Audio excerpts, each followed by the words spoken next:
What is up, everyone, and welcome back to another video. So today's video is going to be a budget video, so let's get into it.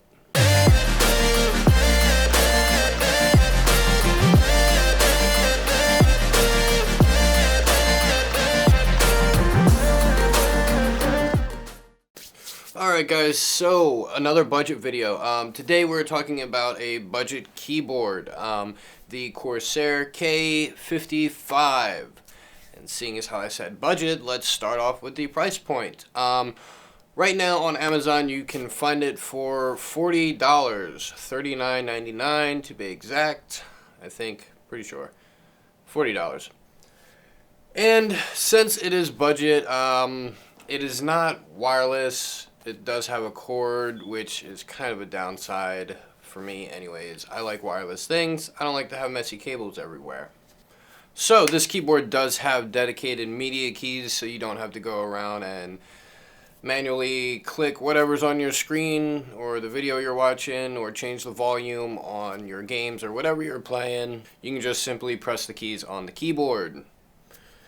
It does have 6 dedicated macro keys as well as a macro record button. So you can record your customizable G keys right from the keyboard, or you can use Corsair's IQ software if you want to download that software and check that out.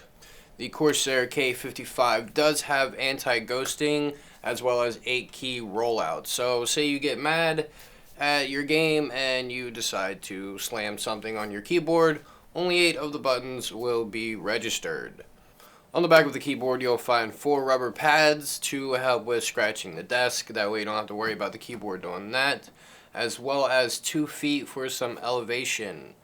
With this keyboard you will get a detachable wrist rest, which isn't very soft, or I don't know, it doesn't really bother me at all. However, it feels just like a hard piece of plastic, but if you're not comfortable with it, like I said, it's detachable, so you can always just, I guess, toss it in the trash if you don't want it anymore. This keyboard does have membrane switch keys,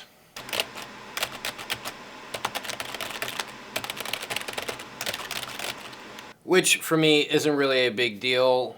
However, I don't have much experience with the more high-end gaming keyboards or anything like that. Either way, does not matter to me. That is all just a matter of personal preference. And as far as the lighting, the RGB lighting for this keyboard, it does come in 3 zones with 12 pre-configured lighting modes, which you can alter through using the function keys. And they are somewhat customizable.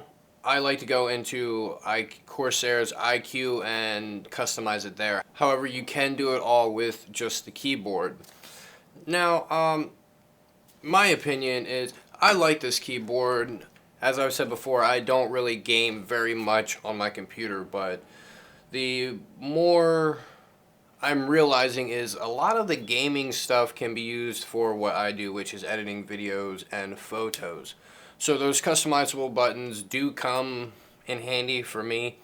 And well, of course, I just like the look of the gaming style products, the RGB lights, and they just look awesome to me.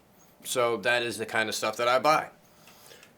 I have been, oh wow, I think I've had this keyboard for about a year now, maybe a little over, and it seems to be pretty responsive. I haven't had any issues with it as far as responsiveness.